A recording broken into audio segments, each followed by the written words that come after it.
Karen tried to kidnap my son, so I gave her exactly what she deserved. I was picking up my 7-year-old Michael from soccer practice when I met the final boss of Suburban Moms, Karen Martinez, team parent coordinator, snack schedule enforcer, and self-appointed child safety expert. Michael came running over with grass stains on his uniform and dirt smudged on his cheek. Typical Tuesday for a second grader who actually played soccer instead of standing around. Dad, did you see my goal? He was bouncing with excitement, still holding his water bottle. That was amazing. Buddy, I grabbed his gear bag and we headed to the parking lot. That's when a Karen intercepted us like a crossing guard. Excuse me, she said, looking Michael up and down. Are you this child's guardian? Yeah, that's generally how pickup works. She didn't appreciate my humor. He's completely dehydrated and overheated. When did he last have proper electrolytes? I blinked. He's been drinking water all practice.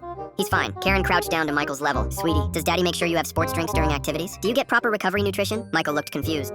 We're getting ice cream after this. Karen's eyes lit up like she'd discovered child abuse. Ice cream? What about protein and minerals? Recovery supplements? Lady, back off. It's a reward for playing well, but Karen was already pulling out her phone. I'm calling the athletic director. This child is clearly suffering from heat exhaustion. Because of dirt and excitement, she started dialing while talking to Michael. That's when she made her mistake. She reached for Michael's hand. Come with me, sweetheart. Away from this irresponsible man. I stepped between them. Don't touch my son, you crazy lady. He is completely fine and I don't appreciate your tone anymore. Michael started crying now, confused why this stranger was trying to take him from Daddy. 2 other parents came over. Karen immediately switched to victim mode. This man is endangering his child with improper sports nutrition. He's dehydrated and neglected. The parents looked at Michael, then at me, then back at Karen like she'd lost her mind. Michael just finished practice and looks perfectly healthy, but Karen doubled down. She actually tried to pick Michael up. I'm taking him to my car for emergency rehydration until the authorities arrive. I grabbed Michael and stepped back. If you touch my son again, we're calling the police. But she was full crash out now. Good, call them. They'll see what I see. So I did. I called 911 right there in the parking lot. When the cops arrived, Karen had her whole presentation ready, pointed at Michael's grass stains, the sweat on his face, even complained that his hair was messy from running around. The officer looked at Michael, who was happily showing him his soccer ball, then at Karen. Ma'am, this is a normal, healthy child who just finished sports practice. What exactly is the problem? Karen sputtered about hydration protocols,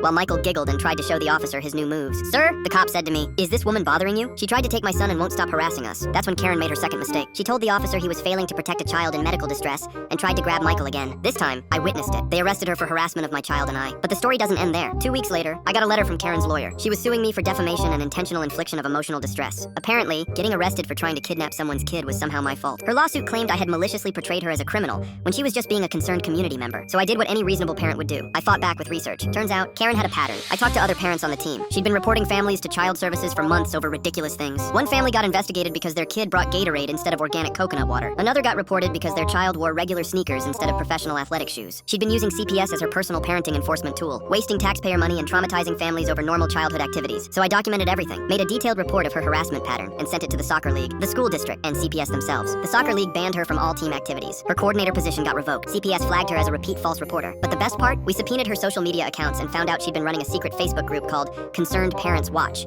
where she coordinated surveillance and harassment campaigns against families whose parenting she disapproved of. She dropped the lawsuit when faced with potential criminal charges for organized harassment.